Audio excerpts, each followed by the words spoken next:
Good morning friends. तो आज जेफू MB file का एक डिफरेंट यूज़ हम लोग सीखेंगे। फ्रेंड्स, ये मेरे डेली वर्क में एक दिन मेरे से कुछ गलती हो गया था। क्या कि कुछ कासा अकाउंट था। ये बेसिकली एक ओडी अकाउंट है, ओवरड्राफ्ट अकाउंट था। तो सीसी अकाउंट था। ये सीसी अकाउंट से मैं कुछ अमाउंट गलती से डेबिट कर लिया था। और कुछ लोन अकाउंट था, ये केसीसी टाइप का है। ये कुछ लोन अकाउंट था। ये सब लोन अकाउंट से मेरा कुछ अमाउंट डेबिट हो गया था। डेबिट होके मैं कुछ कर रहा था। क्या कर रहा था वो मैटर नहीं है, कुछ कर रहा था, उसके हिसाब से मेरा डेबिट हो गया। और अभी मुझे उतना सारा अमाउंट मैनुअली अपना जीएल को डेबिट करके, ये 431 जो जीएल है ना, ये जीएल को डेबिट कर हर एक अकाउंट में अलग अलग से क्रेडिट करना था।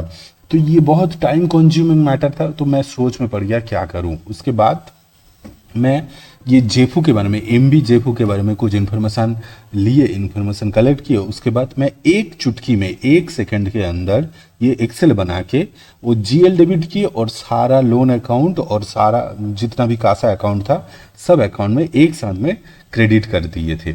जैसे कि मैं नरेशन डाला था, wrong amount debited now adjusted. ये रॉन्ग अमाउंट में डेबिट कर लिया था, इनको अभी क्रेडिट कर रहा हूँ। तो ये चीज़ करने के लिए आप भी कैसे कर पाएंगे, या कभी कभी आपके पास ऐसा कुछ आता है जैसे कभी कभी आपका आरओ या सीओ से ऐसा मैसेज आ जाता है जो कुछ लिस्ट है 20, 25, 50 ऐसा एसएचजी अकाउंट में, लोन अकाउंट में आपको क्रेडिट देना है।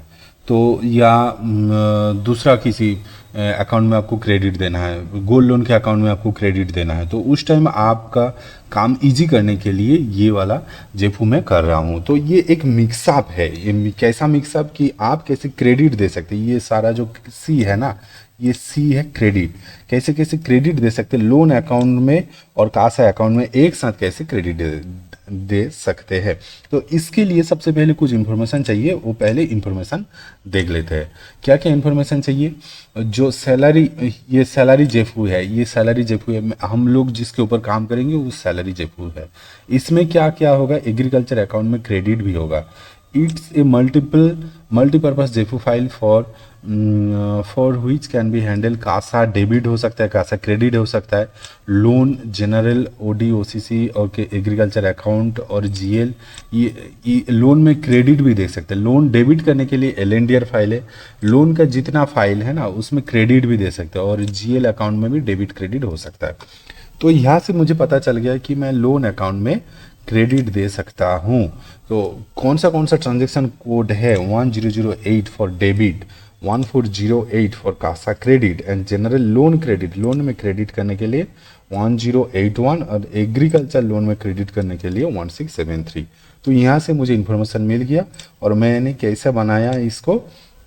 देखिए 1408 कहाँ से पता चल गया। देखिए 1408 कासा अकाउंट में क्रेडिट है, और लोन अकाउंट में क्रेडिट के लिए, जनरल लोन अकाउंट में क्रेडिट के लिए 1081।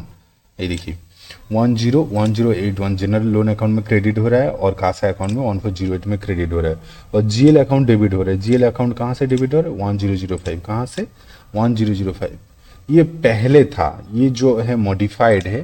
पहले 1005 में डेबिट होता था, अभी इसको चेंज कर दिया, 1008 में ये अभी डेबिट होता है। ओके, मैं जब बना रहा था ये पुराना था, ठीक है। तो आप ऐसे कर सकते हैं।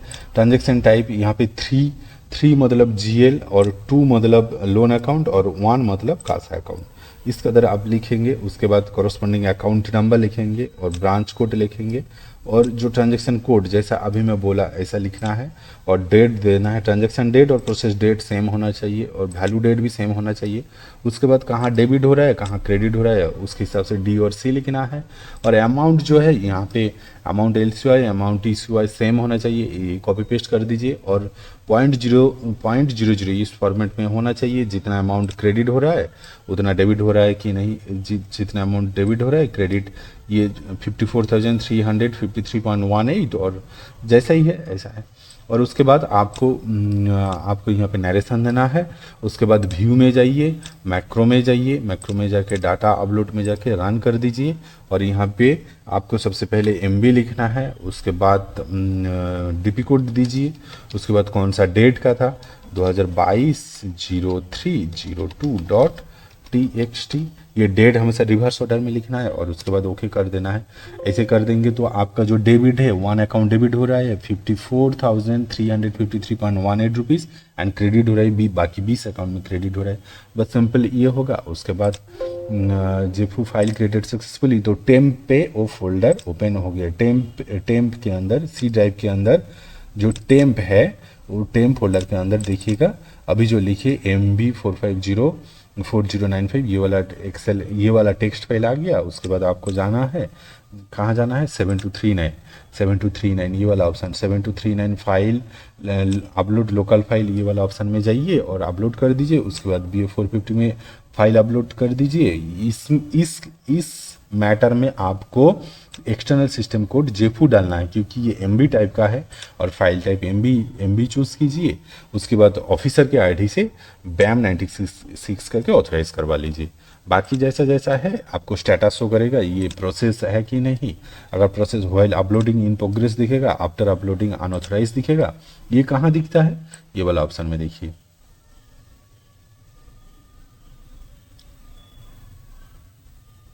ये देखिए, ये स्टेटस अनऑथराइज, ये वाला स्टेटस की बात कर रहा है।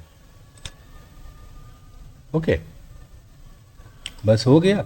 उसके बाद जैसे ऑथोराइजेशन कंप्लीट हो जाएगा 7775 के अंदर BA110 एंड BA111 ये वाला रिपोर्ट ले लीजिए। वहाँ पे आपको दिखेगा जेफू सक्सेस रिपोर्ट और जेफू रिजेक्ट रिपोर्ट। तो फ्रेंड्स, ये एक एक्सेप्शनल केस था जहाँ पे आप एक साथ लोन अकाउंट में भी क्रेडिट और कासा अकाउंट में भी क्रेडिट दे रहे हैं और किसी GL को डेबिट करके। और यहाँ पे नरेशन, जैसे मेरे से गलती हो गया था, वो गलती को सुधारने के लिए मैंने ये जेफू बनाया था। तो मुझे लगा ये इम्पोर्टेंट है, आपके साथ शेयर करके रखते हैं, बाद में आपका भी काम आएगा। Okay, thank you.